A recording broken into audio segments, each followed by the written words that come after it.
Hello everyone, my name is Farhan Saleh Rafid and I welcome you all to another tale of the Arabian Nights.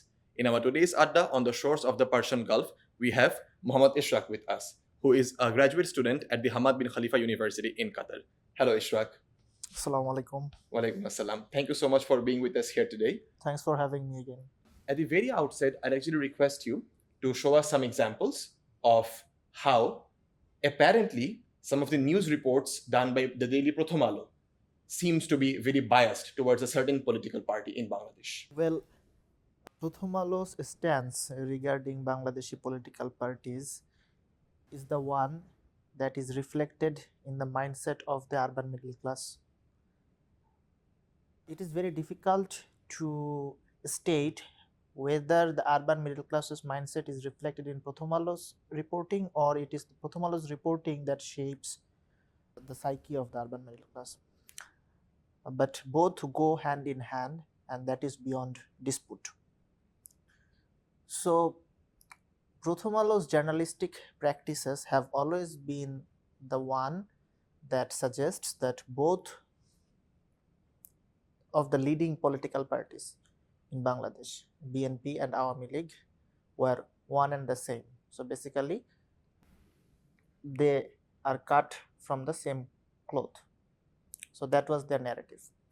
However, there was this insistence on the argument that although both are equally corrupt and both are bad, but one is more secular than the other, and one is pro-liberation, pro-1971, and the other is anti-liberation or not so much pro-liberation, pro-1971. In this case, the secular is almost synonymous with the pro-1971 or the pro-liberation narrative. So, both refer to the same object or the same phenomenon. And basically the lesser evil argument is embedded in the equal evil narrative. So, the argument that Awami League, the more secular than BNP, the more pro-1971 than BNP, and therefore the lesser evil, this argument comes from the argument that both are equal evils. So, when we hear the argument that both are evils, both BNP and Awami League are evils, we should be cautious about this historical development of this narrative, that both are evils, this narrative is pregnant with the idea that Awami League is the lesser evil. Now, what happened during the late years of 1990s, throughout the 2000s and then 2010s, was that Prothom Alo was not doing biased journalism per se, but this is a common refrain in journalistic practices across the world. This tactic is deployed by even the leading media houses in the world, for example, CNN, BBC, perhaps even Al Jazeera. So, what they do, all the news corporations, what they do is they set the agenda. When we say agenda, we mean what the people are going to talk about.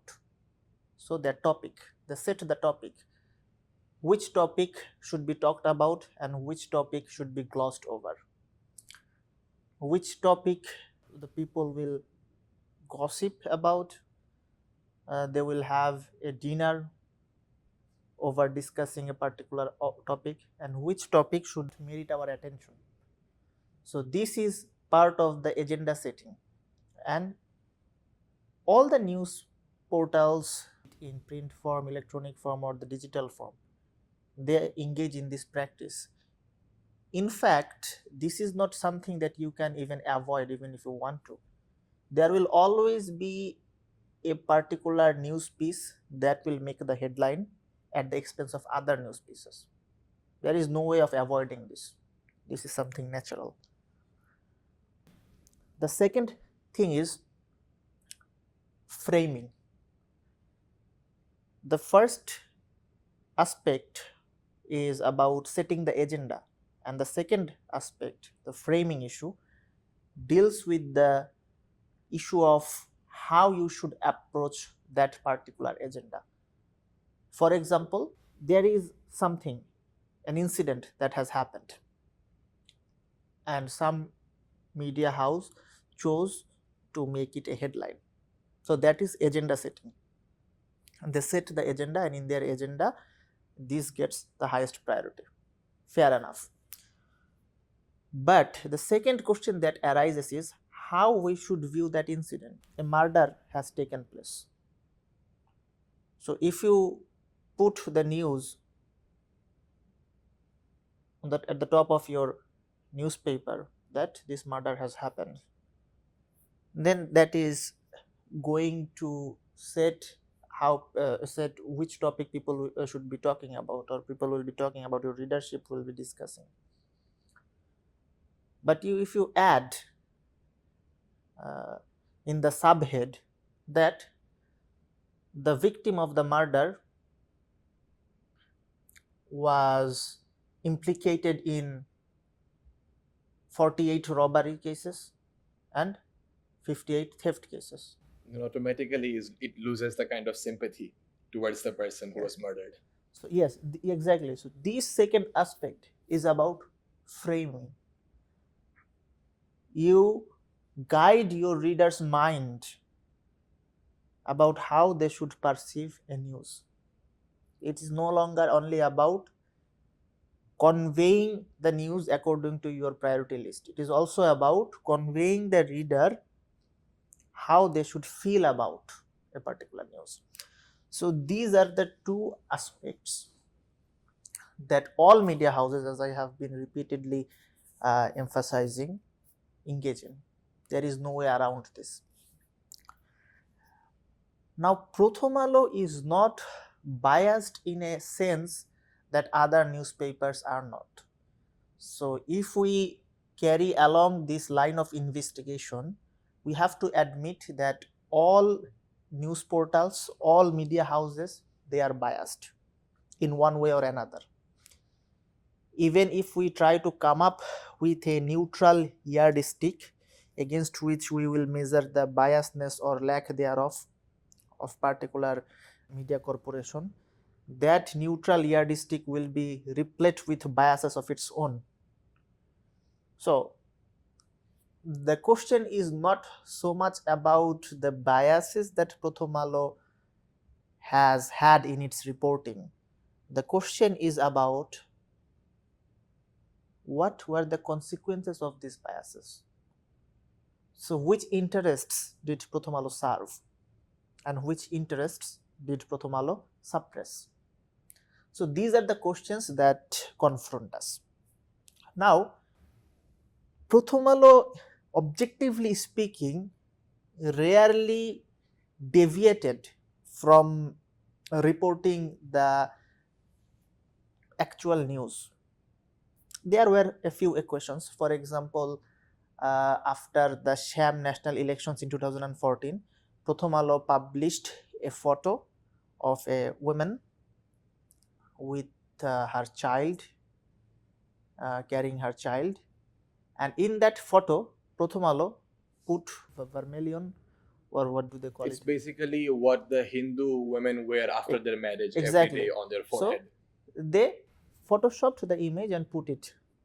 Ananda Bajar Putrika from West Bengal, they also published the same photo, but in that photo, that vermilion was not there. Now, what? Just to clarify, this was after the 2014 elections. Yes, that election was boycotted by BNP. all the opposition parties. So 153 or 154 seats, they went uncontested. Awami League won all of them. Now the message that it sent was the Hindus were being persecuted in the aftermath of the elections, because there was this implied message that BNP and Jamaat they were attacking Hindus. The Hindus are being attacked. But in fact, that picture was something copied from Ananda Bajar No. magazine. I'm not sure whether, so I don't know if Anandabajar sent the photo to Prothom Alo or they published it at the same time. The point is, There wasn't no Vermilion, yes, in and that was Anandabajar, photoshopped there. yes, but in Okay. Prothom Alo's version, there was this vermilion. Okay. So there are these few instances in which Prothom Alo blatantly, Vehemently showed yes, bias. so it was very apparent, very Explicit. explicit, the sort of journalism that they were doing. But in most cases, Prothom Alo's journalism was not this biased, like that you could flag as yellow journalism or spreading fake news outright. What Prothom Alo did was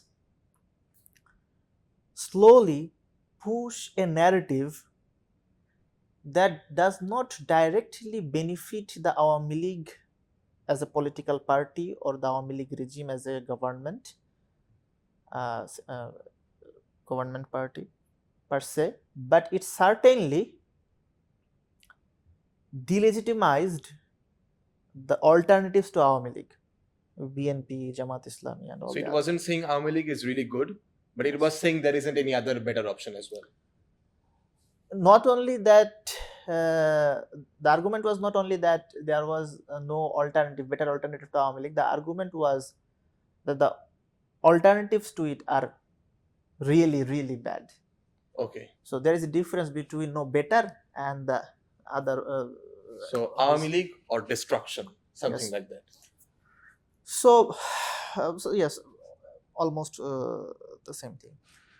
So from the late 1990s and the early 2000s, the Prothom Alo newspaper published a series of reportings that shaped the mindset of the middle class, or if you want to put it some other way, that reflected the mindset present in the middle class. That mindset was BNP is corrupt and Jamaat is very violent. Between which period again? Could you repeat? In the 1990s and the 2000s, even in the 2010s. Okay.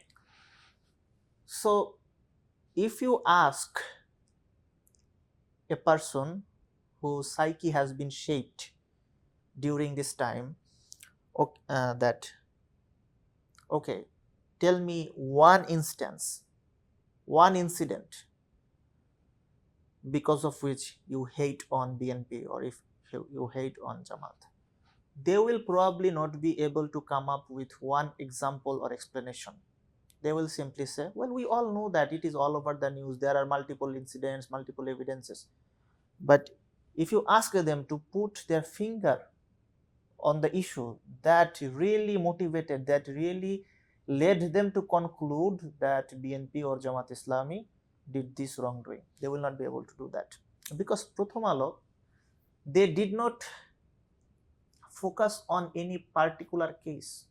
The whole narrative was spread over a number of issues. At the end, it does not matter what BNP or Jamaat had to say on a particular issue. The end narrative is that they are bad. How this was produced could be seen in how Prothom Alo reported the murder of Professor Taher. Professor Taher was employed at the University of Rajshahi. I think it was in 2003 or 4 when the BNP Jamaat government was in power when he was murdered. Now, Prothom Alo incessantly reported that Jamaat and its student wing, Shibir, were involved in this murder. Did he have any political affiliation, Professor Taher? Not that I know of. He may have some ideological leaning, but he was not particularly exposed as a political person. Okay. So the blame went to Jamaat and Shibir, and Prothom Alo published multiple caricatures suggesting that the government is helping cover up the murder. It is allowing the accused Shibir activists to flee, to escape the law, and things like that. Mahbub Salehi was the name of the president of the Russia University chapter Shibir, and he was implicated. In fact, he was made the first accused uh, in the FIR that was submitted after the murder.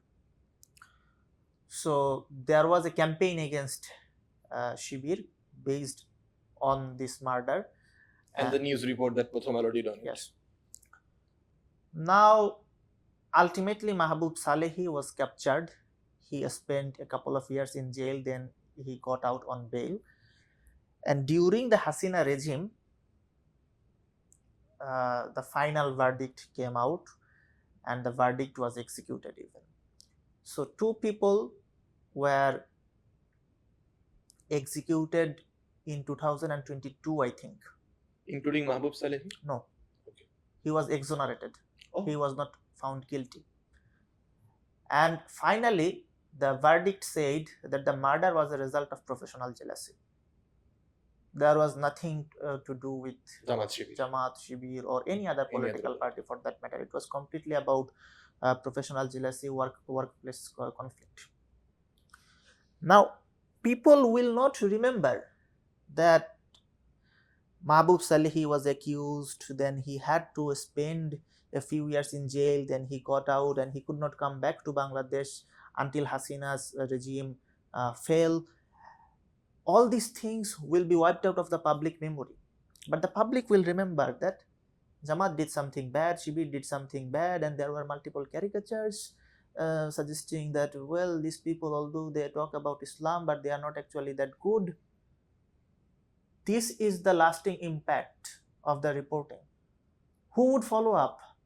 Who would follow up on what happened to that particular Mahbub Salehi? No one cares about Mahbub Salehi. But those reportings, that will be sedimented in our memory. So just like pronunciation, stays on the back of the head. Yes, just like pronunciation, we may pronounce a certain word a certain way, and we may not remember where exactly we got that pronunciation from. Right. But maybe it is the result of years of cultivation of a particular type of pronunciation. So we may not simply know where we got this pronunciation or accent from. We may not be able to put our finger on it, but it stays. The effect is there for a sustained period of time. The same thing happened with, I think, the name of the member of parliament was Litton. He was an MP with the Awami League party from Gaibandha, one of the constituencies in Gaibandha. So he was murdered. In which year was this? Around 2015 or 16. Okay. And then Hasina instantly blamed Jamaat and Shibir for the murder, and Prothom Alo continued to publish reports that suggested Jamaat and Shibir are involved in this. This the murder took place in Gaibandha? Yes, in Gaibandha. Now, people will forget about this particular murder and what happened to the murder case. Finally, it was found that, well, this murder had nothing to do with Jamaat and Shibir. It was all due to a political clash between Awami League and Jatiyo Party. So his contestant from the Jatiyo Party in that same constituency, he committed that murder. But again, people will forget that. And Prothom Alo did not even follow up with any correction. It did not even say, well, there was a campaign against Jamaat Shibir based on this murder case, which was later found out to be untrue. That will never register in the public psyche.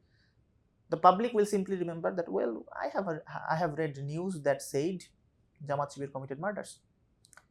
This happened in 2013 twice during the peak of the Shahbag charade. When blogger Rajiv, who made blasphemous remarks online, was killed, again the state machinery as well as the media, including Prothom Alo, jumped on in blaming the Jamaat and Shibir for this murder. And we later found out that Jamaat and Shibir had nothing to do with it. It was all done by a militant group called Neo GMB or Ansarullah Bangla Team. And now, even in the verdict given during the Hasina regime, did not mention Jamaat or Shibir's involvement. But again, just like the case of Mahbub Salehi, in the case of MP in the Gaibandha constituency and this one, probably some Jamaat Shibir people were arrested. Yes. They all obviously were harassed. Like, this is a harassment when you were arrested for no reason. Yes. No matter if you get exonerated after 2-3 years, it's still like 2-3 years of your life gone. There is also a criminal record produced. You face difficulties going abroad. You face difficulties obtaining visas. You face difficulties getting police a job. clearance. Yes, all these things. But what I am more concerned about is the impact this sort of reporting has on the public memory. Does it have any kind of impact on the international spectrum as well? International media portraying Bangladesh in a certain way, inspired by these reporting by the national dailies? Oh, well, it may have, obviously. So even the international audience as well as the policymakers, they are accustomed to reading news that say Jamaat and Shibir did this and that wrong stuff, even BNP even. But they are not used to reading that, well, these leading dailies got it all wrong multiple times the same way. So there is no opportunity for them to correct their sedimented wrong views. Even if, for example, even if they hear that, oh well, Jamaat and Shibir killed Professor Taher, and then the people who the court found to be guilty in Professor Taher murder case were executed, they will not probably remember that, well, they also had a reaction about this murder case like 20 years ago, and in that time they blamed Jamaat and Shibir very wrongly. They will still think that, well, yes, I read something about some murder that say Jamaat and Shibir were involved, and this is a separate case in their mind, because the dailies are not saying, well, we had initially reported the wrong stuff, the correct news is this. So they do not even get the opportunity to correct themselves. In the public memory, they still think that Jamaat and Shibir are culprit. Right. The same thing with the BNP. In 2013, February, along with the Rajiv Haidar, the blogger case, another sensational murder was that of Toki in Narayanganj. Again, the media, including Prothom Alo, bandwagoned. Could you please provide a little background about Toki? Like, Rajiv was a blogger. Who was Toki? Was he politically affiliated? Toki was a teenager. He was involved with this Shahbag Sharad in Narayanganj, and his father was involved in some pseudo-leftist politics in Bangladesh. The reason why I say pseudo-leftist politics is because I take an issue with how left and right are framed in Bangladesh. In my view, the left, what claims to be the left, is actually the farthest right wing politics that you can ever imagine. So in any way, they also had some issue with the local mafia. Shamim Osman, who later became an MP, member of parliament with the Awami League party. So now in recent days, and also after a couple of years of the murder, we got to the news that it was Shamim Osman who was involved. But in the initial aftermath of the murder, the reaction was that Jamaat and Shibir were involved. Now again, people will forget all these things in your head when you, it's almost like a divorce. When you decide, when a couple decide to break up with each other, they can hardly pinpoint the exact incident or exact reason for their decision to split up. There are multiple layers of memory. All of these memories come together to forming this understanding that we are no longer compatible. But if you say, well, what is the exact reason? I mean, what did he do? Can you probably give me 5 reasons? It's hard to point out. Yes, it's very difficult. Very difficult. How it became toxic? So why did it become toxic? Why did it become toxic? He was emotionally unavailable. Maybe he or she will be able to give you 1 or 2 recent examples, but they will probably fail to give you all the reasons that went over the years. The same goes for the relationship between the public and the Jamaat Islami and other political parties. Like, it's shaped so. The difference is in the case of that couple, the hypothetical couple, there probably were some issues, so that were sedimented in the memory, even if they cannot put their finger on any particular incident. And in this case, their relationship is in the news reports, not with what actually transpired. Right. So that's an interesting take. So this is how public memory is created. For example, a lot of times completely false, distorted issues became a part and parcel of the public memory in a way that the original phenomenon does not actually represent. For example, there is a famous picture circulating from the 1971 war that says that or that is used as an example of the Pakistani military checking whether the men who were rounded up were Muslims or were circumcised or not. Circumcised, yes. But this is actually untrue. It was the Indian armed forces who were checking the Bengali men. This is news to me. I've never heard of this. I always thought it was the Pakistani They were looking military. for arms. They were looking whether they were armed or not. I mean, if you want to become a refugee to India, you will obviously have to be unarmed. Right. So it was. So it was basically a picture of the Indian forces checking the refugees, yes, if they were armed or not. Yes. But it was circulated with the label that it's Pakistani military. The name of the photographer was Kishore Parekh. Okay. It is included in his book. I forgot the name of the book, but it is there.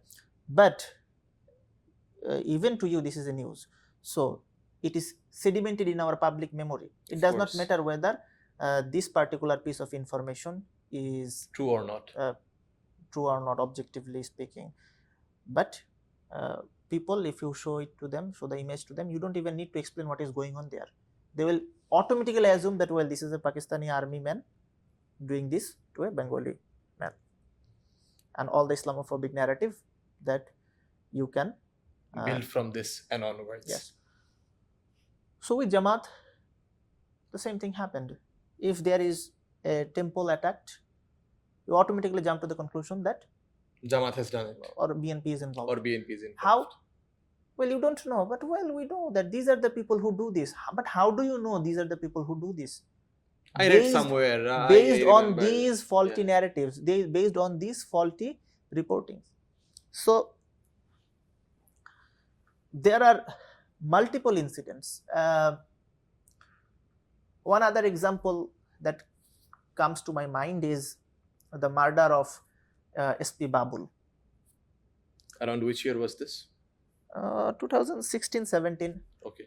Babul Akhtar. So the Liton murder and the murder of the murder of SP Babul Akhtar's wife happened. Was it SP Babul Akhtar or his wife? His wife. His wife. Okay.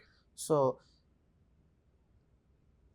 it was close to each other. Okay. So both of the murders were close to each other.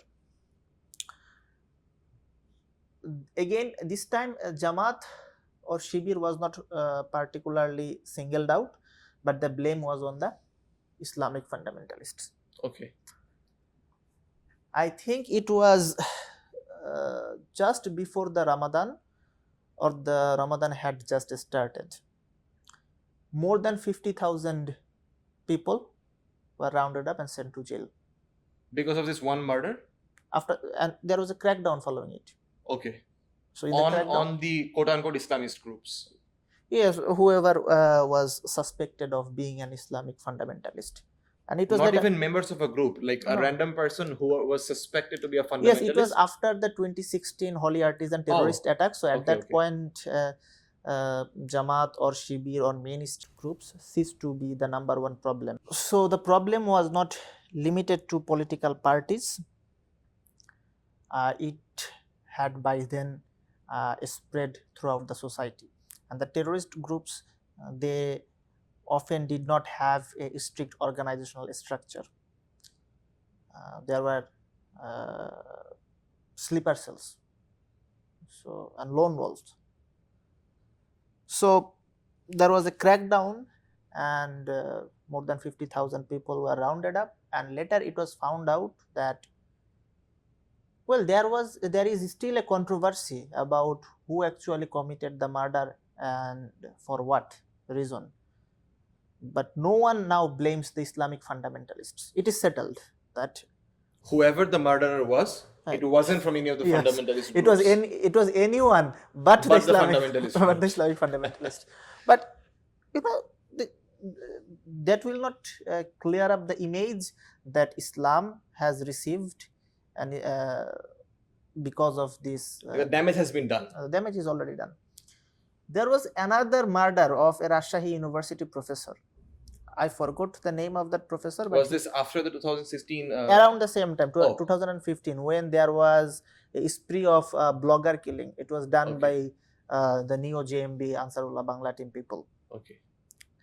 So there was the murder of a professor. I forgot the name of that professor. He was employed at the Rajshahi University. He was known as a free thinker, the Shahbag leaning. Shahbag leaning professor.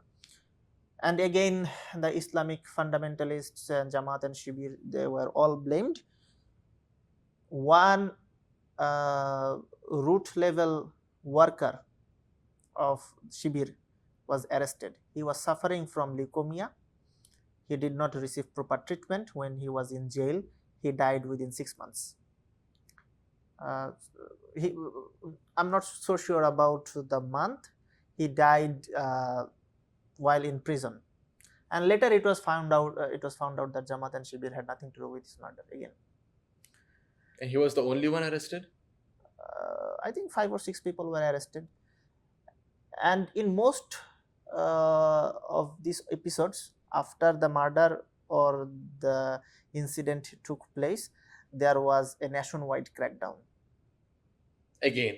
Yes, there was a nationwide crackdown that resulted in filing of thousands of cases against millions of people, and hundreds of thousands of people would be rounded up.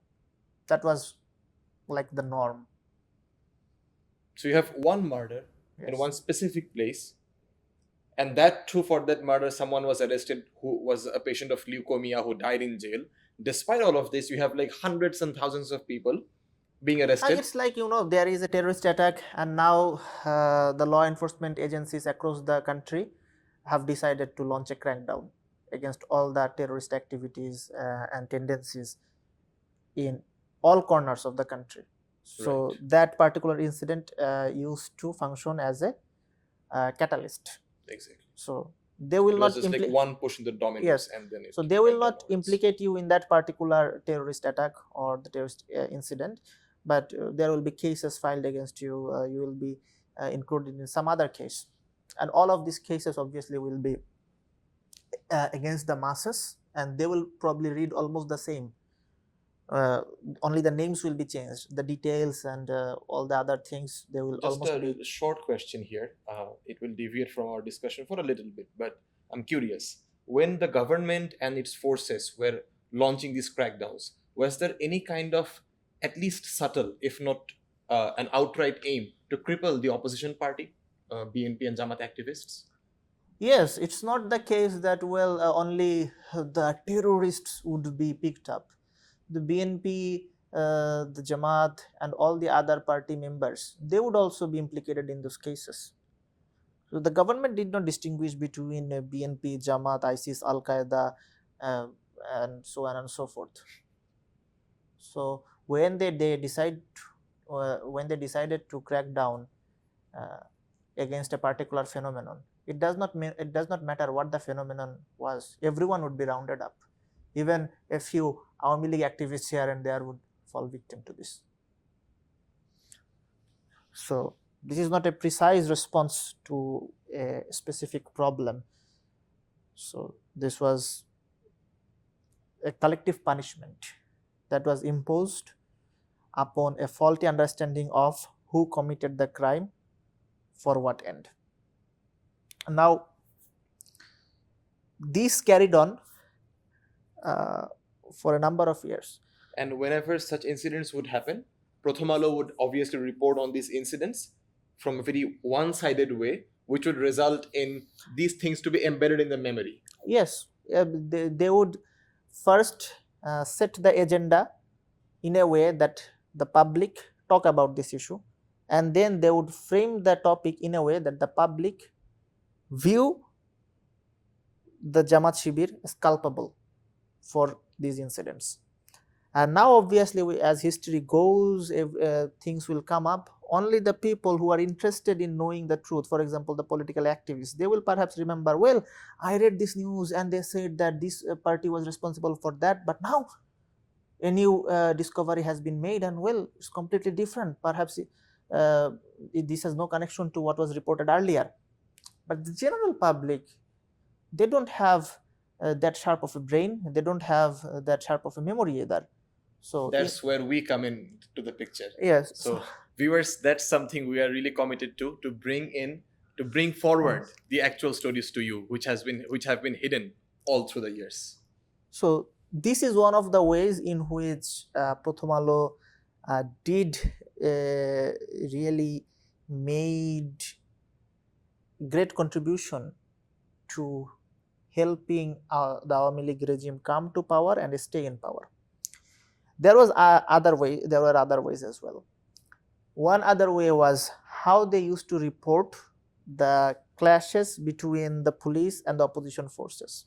It was almost like reading New York Times reports on the Israel-Palestinian conflicts. That's a strong analogy.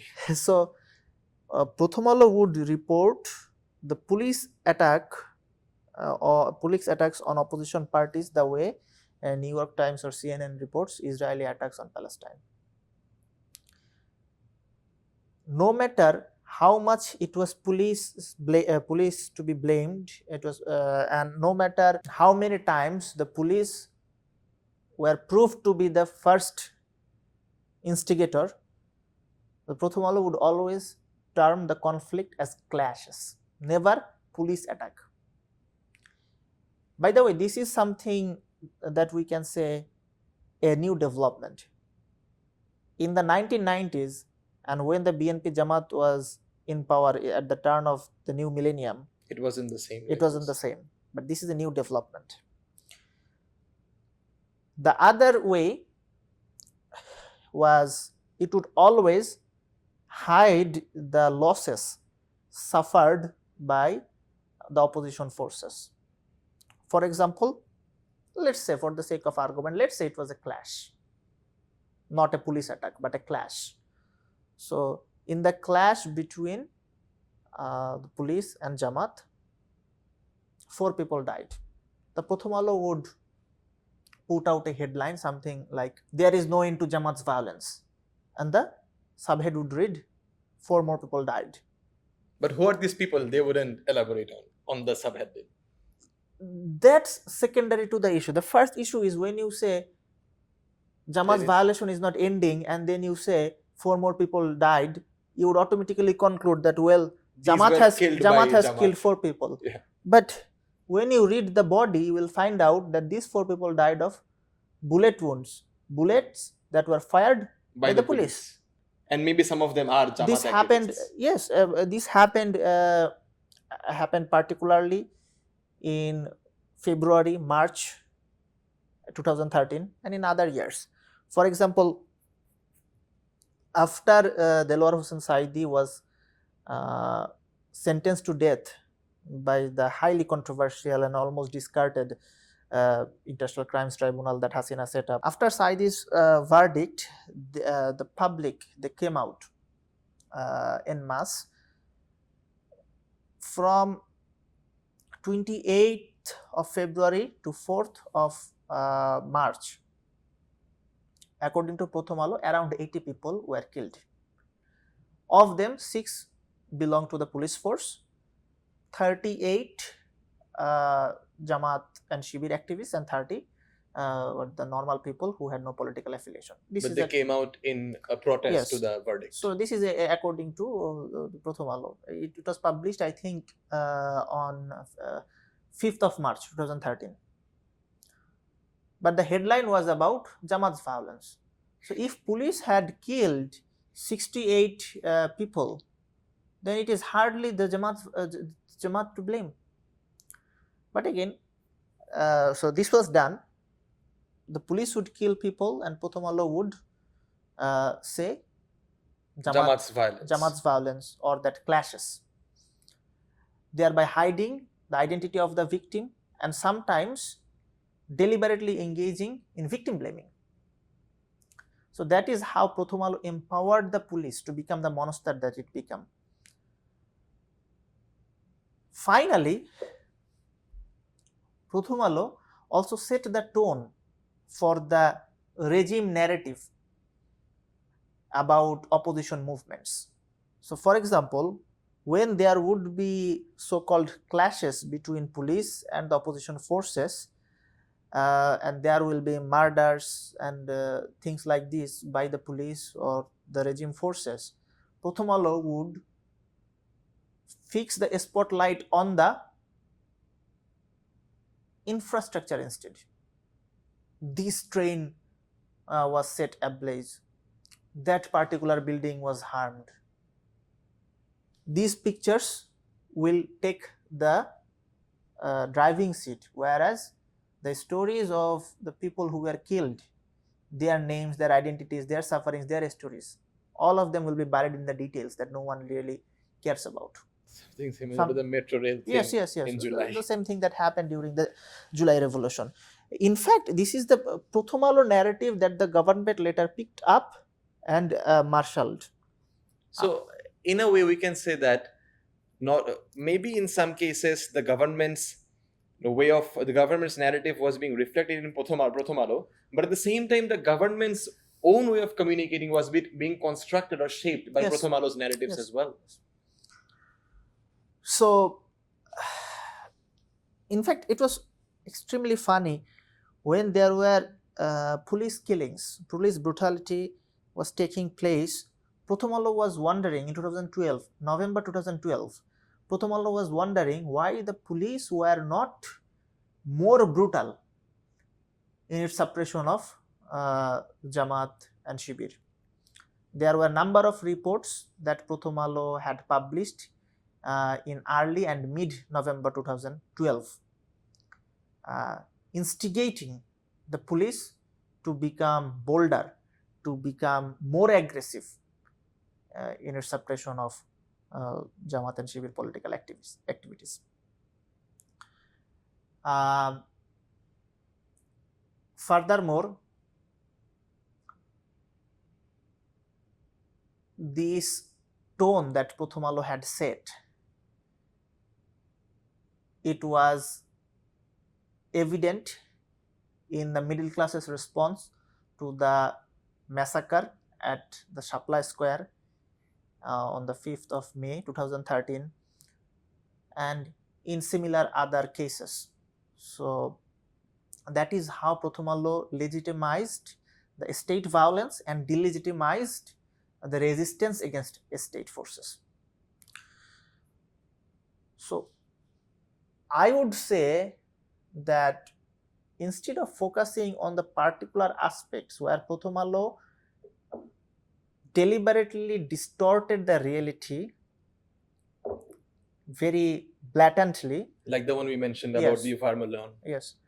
What is more insidious and more lasting is the negative impact that Prothom Alo has had on the psyche of the middle class because of its serial reporting, repeated, yes, that were misleading. This is like the fascist propaganda. When the fascists painted the European Jewry in a negative light, there was not actually any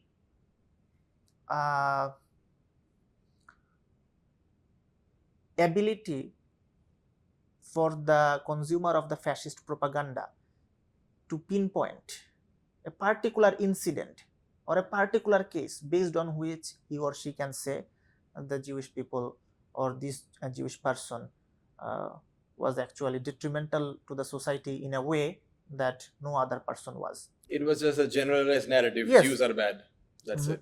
So multiple cartoons, multiple artifacts, cultural productions, they all come together in creating this narrative. No particular incident then matters.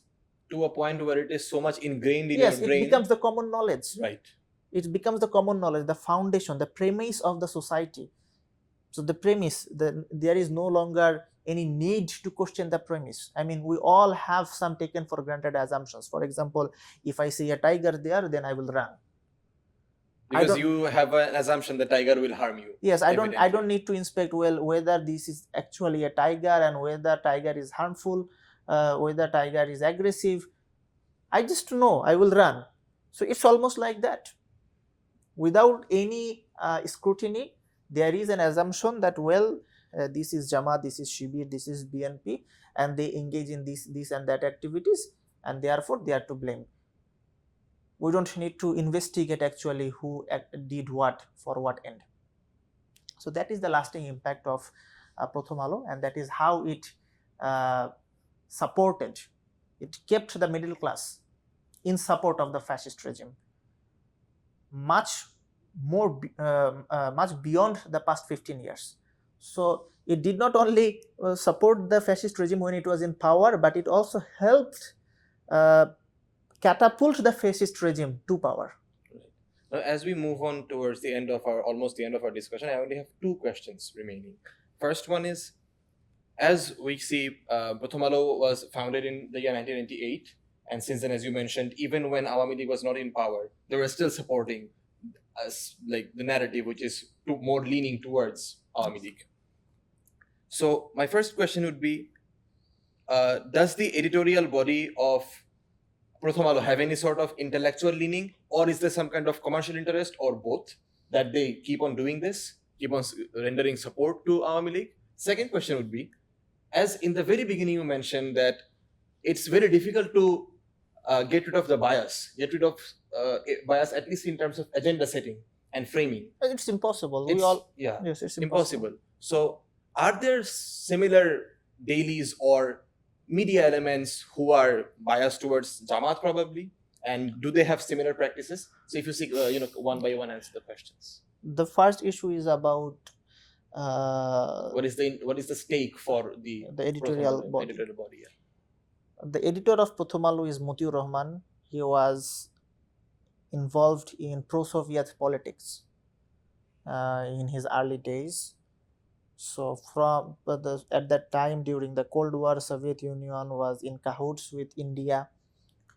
So there is this link, and India, we know, is the prime backer of the Awami League and its fascist leader Hasina. So maybe we can make that connection if we want. Any commercial connection that comes to your mind, maybe? Not that I know of. I don't know what sort of dealings they have done. I am only a reader. Or maybe like Transcom having any connection, maybe? Well, this is actually an interesting thing.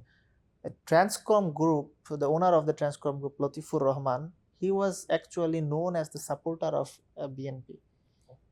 So that's really interesting. So I do not know what happened behind the door, but I do know what was printed and the Just for the impact that it convenience of had. viewers, could you just briefly mention the abbreviation Transcom and Prothom Alo? So Transcom Group owns two of Bangladesh's leading dailies, one in English and the other in Bengali.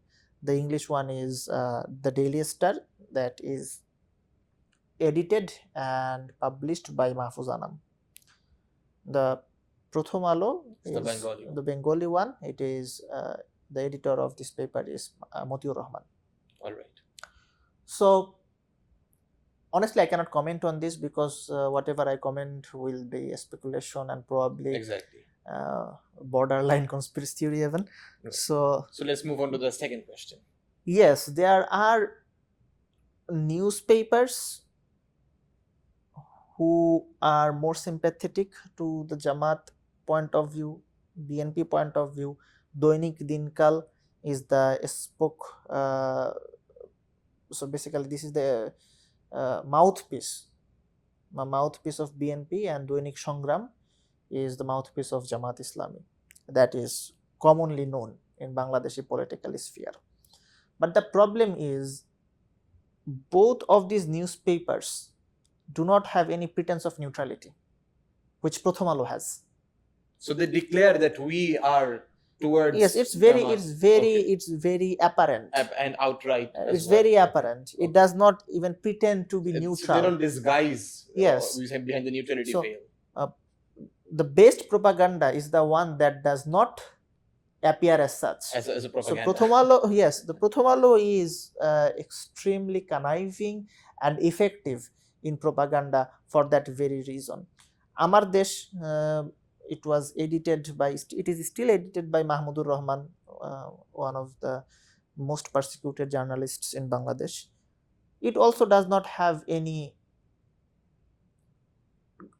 pretense of neutrality. Its positionality is very declared, very public and explicit. So no one expects Amar Desh to publish objective report, but when which they do in case of Prothom Alo. Yes, so when Prothom Alo claims to be the objective lens through which the society can be viewed, and that lens is not objective, and in fact I would argue that it is not possible to come up with an objective lens. So instead of declaring their biases, declaring their positionality, I think Prothom Alo would have done better if they simply said, well, we are a mouthpiece of Shahbag. So that would make much more sense. But with their attempt to be the mainstream voice, the paper of the record, so in Dhaka circle, there is this idea that Prothom Alo is the New York Times equivalent of Bangladesh. So, and when that mainstream paper fails to give voice to all segments of the society, then that becomes a serious problem. I forgot to mention earlier, Prothom Alo does not only maintain the biases or marginalizes a particular political community with how they frame the agenda that they had set, but it also creates and maintains the boundary of the middle class, the faces of the nation. For example, when Prothom Alo talks about the youth, Torun Projanmo, who are these youth? Those who go to the elite schools, colleges and universities in Bangladesh in the early 2010s. It would be people who would wear fatwa, jeans, probably they would have a guitar hanging. So madrasa students are almost never represented. Yes. So it will never be the prototypical Shibir guy or prototypical Chhatrodol guy or a prototypical madrasa guy who is included in this image of the youth that Prothom Alo will present to its readers. Likewise, nowadays they are saying that this is a Gen Z revolution. Fine, who is the Gen Z? If we go by the book, it's like the people who were born after 1996 or something like that. That includes from all levels of the society. Yes, it would be urban, rural, everyone. It could be the madrasa people, the madrasa students who sacrificed their life for the July Revolution. It may also include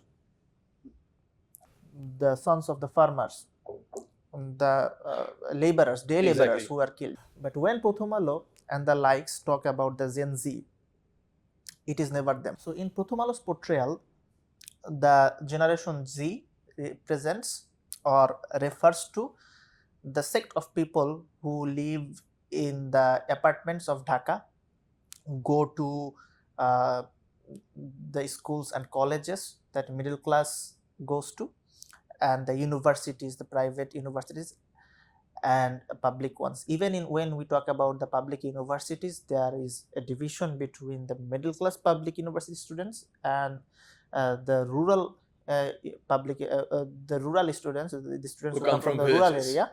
Yes, in their hopes of socioeconomic Improvement, upward mobility. So this particular segment is curated and elevated as the face of the nation. The rest of the voices, they are made faceless. They are marginalized and suppressed through this particular rendition of the youth, the nation, the Gen Z, anything. Right. Thank you so much, Ishrak, for the insightful discussion. Thank you, viewers, for staying with us. And this is something we're dedicated to. Instead of just ingesting the dominant narrative, we try to put forward the suppressed voices, a platform, and we encourage everyone to think critically. Thank you so much for your time. See you in our next Adda.